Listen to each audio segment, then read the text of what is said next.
Pottering around the countryside in something like this 1938 Morgan 4.4 Flatrad wasn't unusual in the past. Skinny tyres and a lack of weight made it relatively easy to tackle a little off-piste driving. Many even took it a stage further, taking part in competition trials. Now Morgan has decided to head back off-road, and in no uncertain terms.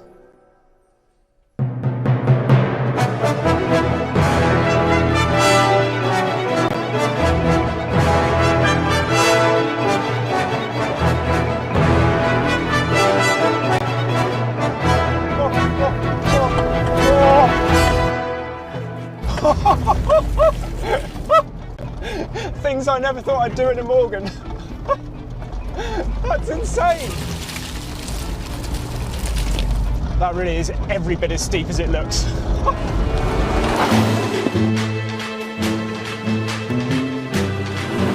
This is the Morgan CXT, and it's not a prop from the new Jurassic Park film. Morgan is actually going to build and sell some of these. Here to explain more about it is John Wells, Morgan's head of design. This is extraordinary, isn't it? I mean, it looks like one of those sort of Instagram renders brought to life. How did it start? How did this come about? Well, it is a bit of a dream come true, I must say. I mean, something the team and I at Morgan in the design studio have fantasised about for years was harking back a little bit to Morgan's history of endurance trialling and bouncing these things around field and off-road. There's quite a good bit of legitimate archive history there. So we've drawn these things periodically, but it wasn't until a few years ago when we embarked on the CX platform project, the new aluminium platform. We thought, how can we really bring attention to the underpinnings when the car looks visually, similar? So we drew a few bits and pieces, and we had a sketch on the wall in the studio. And recently, one of our investors came round and visited, and he and the CEO walked into our office and went, "Oh wow, that's cool. We should build it."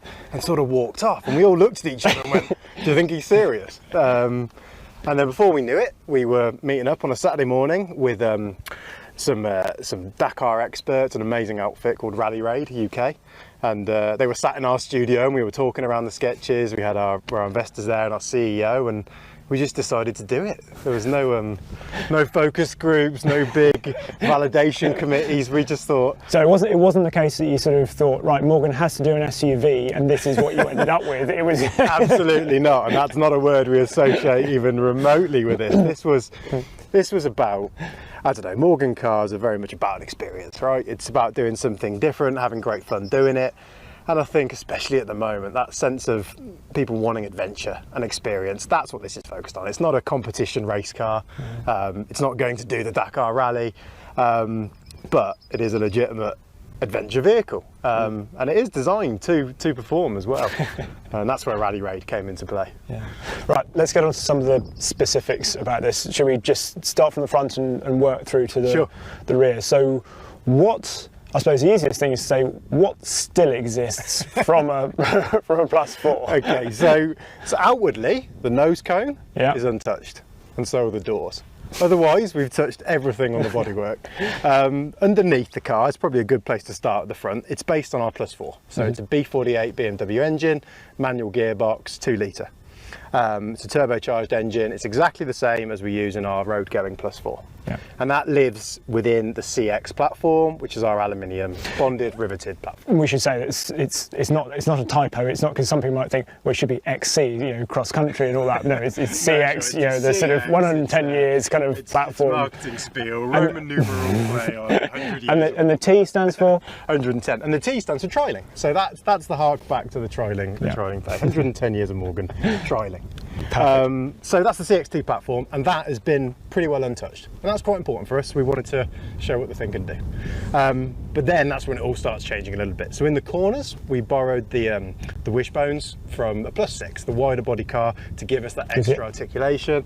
That's on XTC dampers, proper setup underneath, so it does its job when it gets rough. And I think that was one of the things that gave me confidence. You know this is genuine when you hear what dampers are on it, because I mean, XTC, it's nice, they're a nice British company anyway, but they've been used in WRC and stuff like that for years. They are proper things, aren't they? And Rally Raid, you know, they've built 50, 60 back-art cars and amazing success of getting vehicles across the line. They know what they're doing. They presented options to us, and it was kind of a case of, well, you could have this, but what you really want is this. And spend your money on the dampers. That's if you're going to spend it on anything. That was the focus. Yeah. But we didn't make it too easy for them. What we were, especially in the design team, myself and my colleagues especially, were really adamant we didn't want to grow the car. We didn't want to make a Morgan monster truck.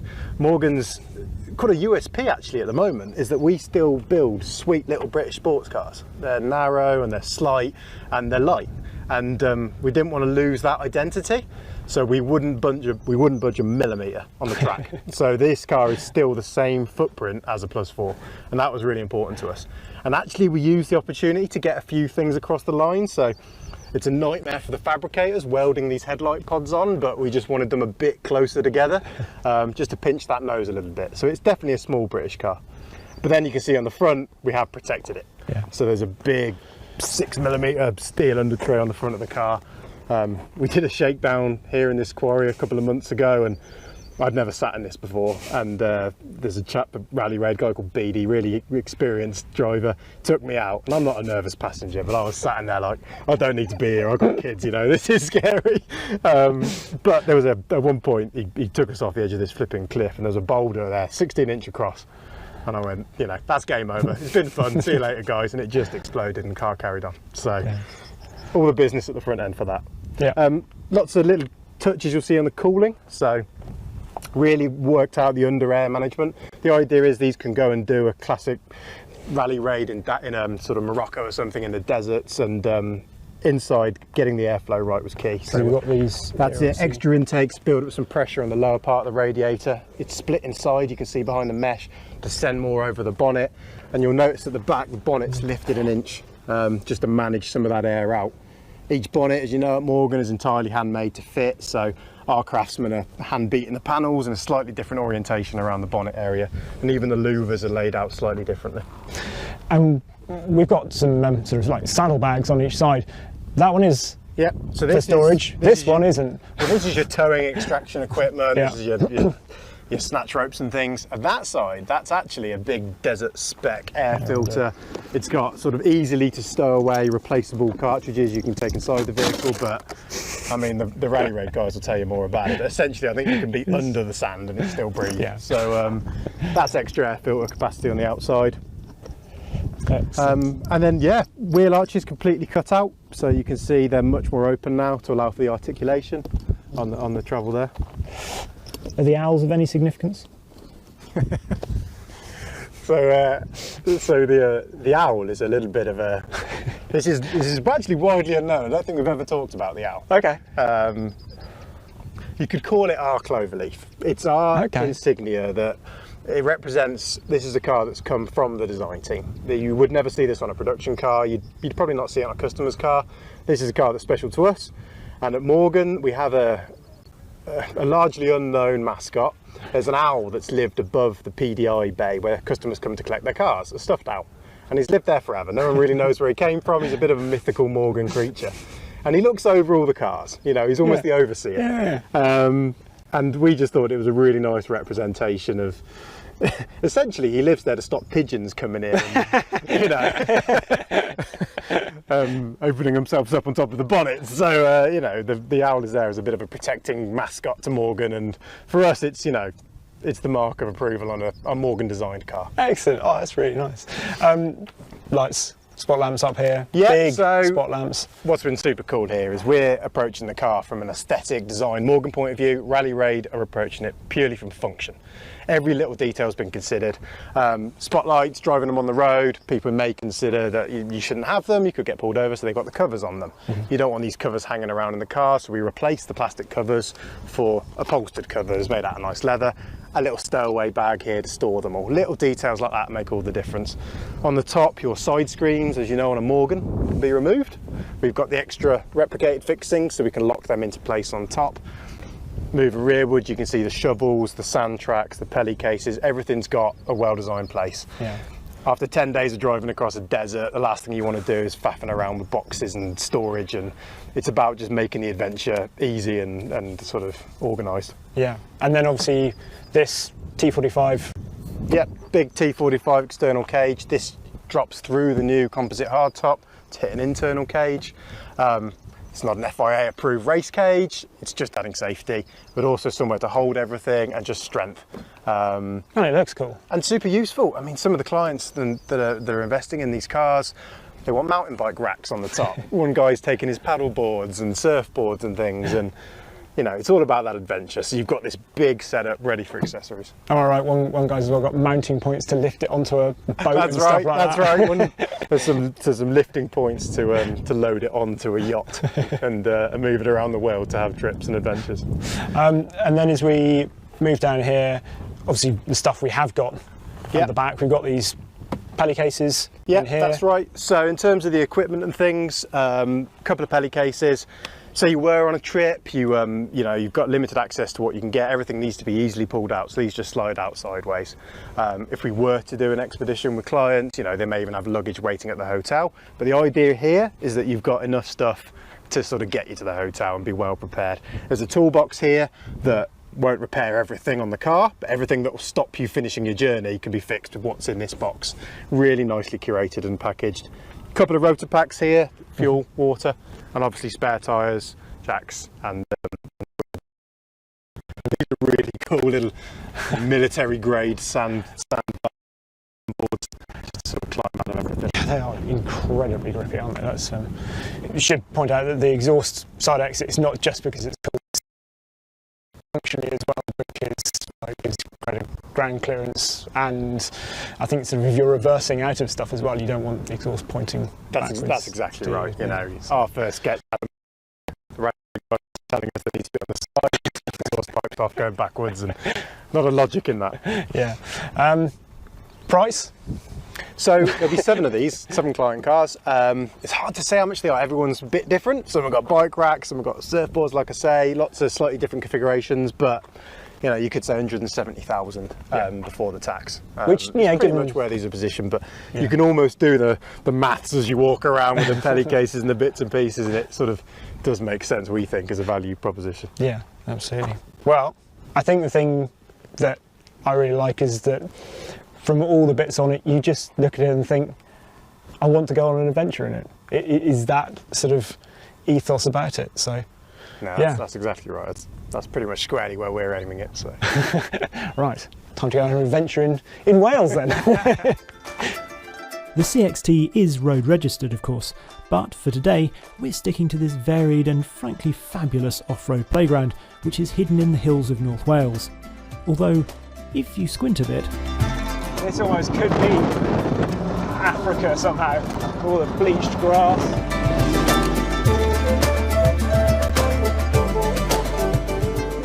Just in case you weren't aware, I haven't actually aged 20 years over the space of a few minutes. It is just very dusty here today, and obviously we haven't got the sides on, so yeah.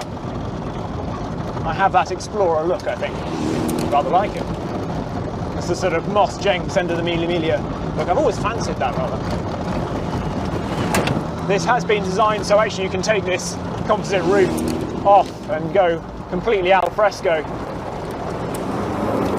So because this is a standard plus 4 under the bonnet, we've got 255 brake horsepower, 258 pounds for the torque. And you can do skids very easily on gravel. I like the fact you can hear it breathing through that intake over there. Bit of Darth Vader going on. It obviously weighs a little bit more, so it's just over 1,200 kilos. I think this is opposed to nearer 1,000 for the standard car because of all the kit we've got on the back.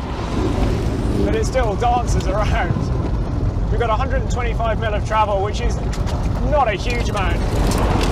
But I love it through here. We've got the rock on the inside. So it's definitely feels still very connected to the road. There is only so much that it will cope with. And you have to measure your speed in places, but that's I kind of like that. It makes it a bit more of a challenge. You're not just going to drive straight over everything. The important thing is it feels tough enough to take the hits when they come. Obviously, one of the reasons for Morgan building this is to show their reliability because, well, perhaps you might have ideas about exactly what sort of reliability they have. but this hasn't missed a beat all day. It certainly rattles and thumps a bit, but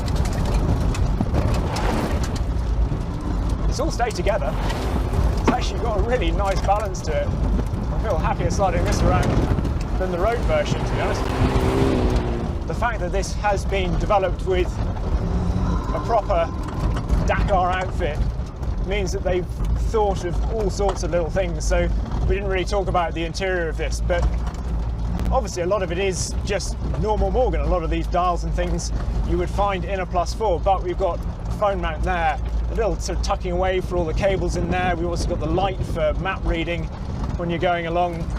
2 switches here, so they're both turned to the left. Then you've got road mode, the left one to the right, that's your off-road mode, so you've got about sort of 40% locking on that rear diff. And then if you turn the right one to the right, you lock the diff completely, so if you need to extricate yourself from sand, if you've got the sandboards out, stuff like that.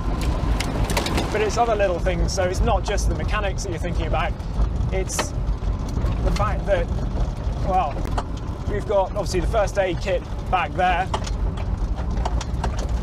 and then you've got your food pouches down here, which have got that sort of silvery lining to them, so they're like cool pouches, I suppose, and they're easily accessible, so you can get to them as you're going along.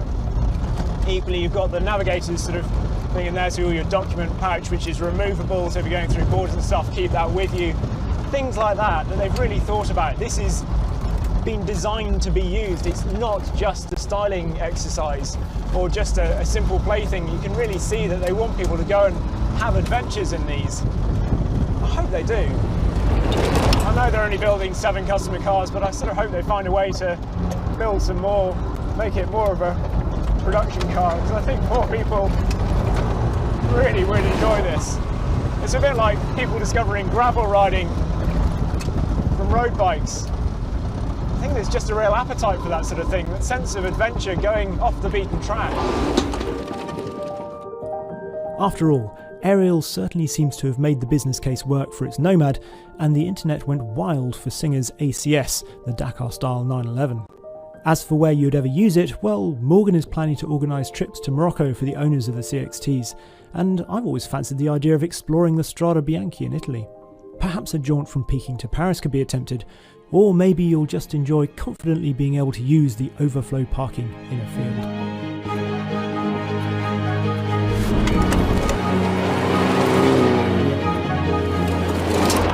The CXT, reaching parts that other Morgans cannot reach.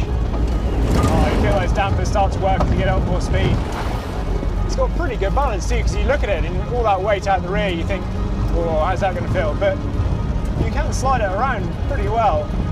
You obviously are still going to be patient to get that long nose into the corner, but it's pretty good.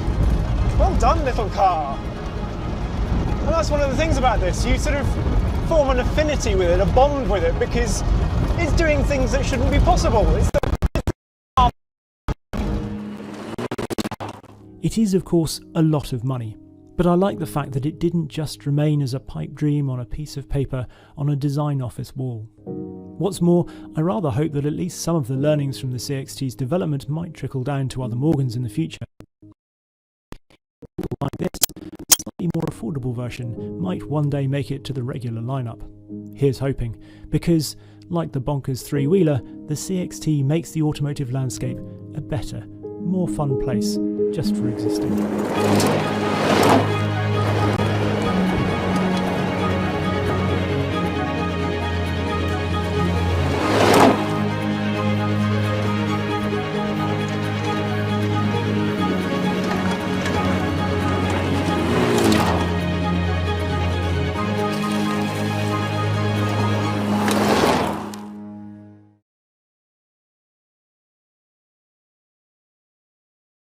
Introducing Grove's